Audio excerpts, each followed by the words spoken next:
Minolta X-700 ボタン一つシンプルな操作がある。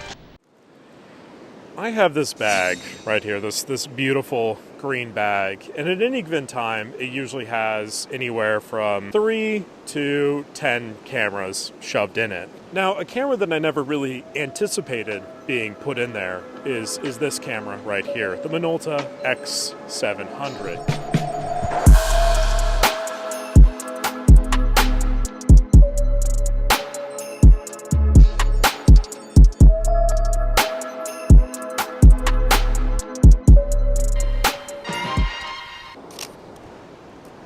The reason that I have it here today, this beautiful day at the beach here, the sun is setting, it's like 60 degrees, it's actually kind of a little chilly if I'm honest, but the fog cleared, so it's heating up a bit. But the reason that I have it, regardless of all that, on this day here on the beach, is because I've actually kind of enjoyed shooting with it. It's been a fun time for me. And I don't say that lightly because I don't like it. I've never really liked it. The other reason I have it, though, is because it was actually voted on by the members of this channel, the Bronco Buddies, as the review at the end of the month. Now, I'm a little late to the party here due to some sickness and being out of town and all that stuff. It's one of those cameras that no matter how many times I've tried, no matter how many times I watch the videos or the tutorials, I've yet to be able to truly fix. Anytime I've taken the top off of it, everything's falling apart. The plastic shaft for your rewind lever that shears off randomly. There's a lot of elements to this I'm not really a big fan of, but it is incredibly easy to use. It's lightweight, it's compact. It uses the same lens mount as the Minolta SRT series, the SR mount lenses, which in my opinion are very underrated and very affordable for what you get. I'm talking about a pretty much standard 50mm 1.7 for not a lot of money. It feels in almost some way like a slightly cheaper variation to the Canon A1. I'm going to grab my camera because it looks like it's about to fall into the ocean. Pretty sick, right? A little jelly. Now it feels in some way like a bit of a cheaper version of a Canon A1 in that you have a multitude of options and ways you can shoot it. It can be as easy as you want. It can be as manual as you want. It does have an electronic controlled system like the Canon A1, and at times they can be a little bit more expensive than the Canon A1. Some have even described this as the best 35mm SLR on the market. I would push back on that quite a bit, but I think for all intents and purposes, this is an incredibly good beginner camera. If it's been serviced by somebody who knows how to fix it, no worries there whatsoever.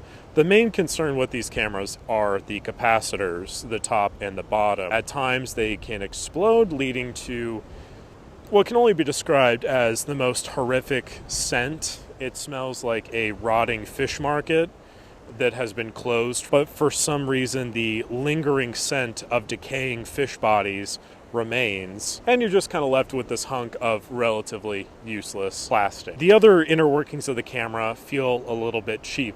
The electronics themselves aren't terrible.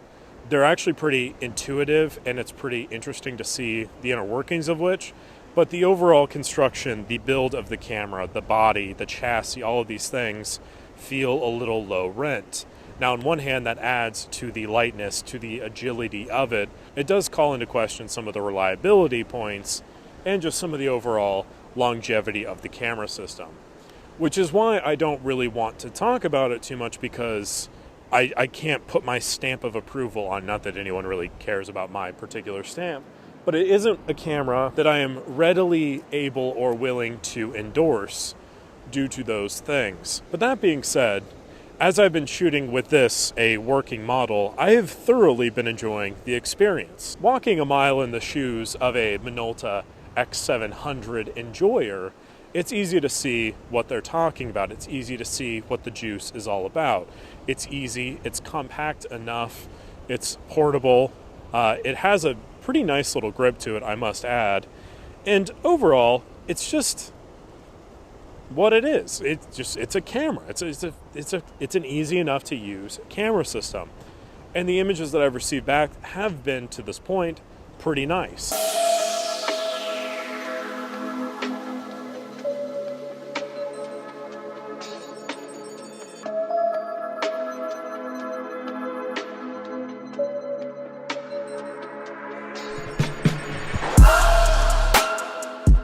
This and other cameras kind of deliver on a lot of similar things, and I find myself again resorting to something like the Canon A1 as a much more reliable, better built, better constructed model, but it does have a bit more bulkiness to it physically.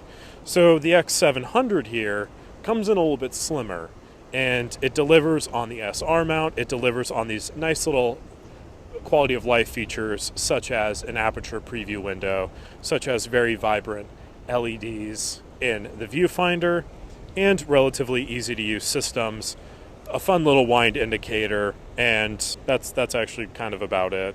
I do like the shutter button. I like this little quirk, the little vents here on the top. That doesn't need to be there, but it is, and it's kind of cool. In talking about this and trying to figure out how I'm going to talk about this, it has proven to be a bit of a challenge because I can't overlook the amount of times I've been burned, not only by these not working, but also by the, again, god-awful, horrific smell that I wouldn't wish upon my worst enemy. But on the other hand, I have to acknowledge that this is something I've had fun with. As it exists, doesn't really deserve the ire, my frustration, my misgivings. It's just a camera. And I think my main frustration is with broken, unreliable camera systems. This is not something I would necessarily recommend to a beginner because I don't trust them very much. Again, if it's been serviced by someone who knows what they're doing, more power to you. But I still feel like the price of these is a little bit inflated at times. I think there are other better options out there on the market. I will list some up right here. And I think in terms of the Minolta models, I have a hard time endorsing anything other than the SRT series because they are just phenomenal cameras. Still underrated. Best shutter sound on the market. Incredibly nice to use. This has been nice. This is underrated in my mind because it's something I've hated and I've actually kind of grown to enjoy. But even in that hand, it's still a camera that I would not be surprised if it broke on me right now. I'd not be surprised if I could not get this final shot because the capacitors died. This is actually the end of the roll of film, so it survived this roll, but who's to say it'll survive the next? And that's kind of one of the fun things about this.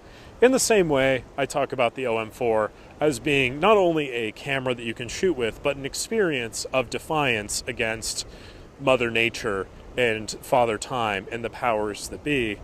The X700 serves as a lower rent version of that, with fewer of the high-end commodities of the OM4. Take away the titanium, take away the intense electronics, and replace it with a plastic chassis and prone to failure capacitors. Yeah, that's it. That's the Minolta X700. Really cool name. Really cool little design features. I wish it came in red. I don't know why, but I feel like this would look great in red. But until it does, which it won't ever happen, I think this is a fine camera. I think you can enjoy shooting with it. Not for me, necessarily. The SRT series, I think, is just a bit better. But if you have one, I will not judge you. And to all the people who have owned X700s in the past, and I have looked at with, I apologize heartily. I'm sorry. But that's all. Thank you very much for watching. Appreciate it as always. Like the video if you enjoyed. Subscribe to the channel. And check out the X700 if you want. Or get a Canon A1. They're pretty similar. Except the A1 is better. Thank you.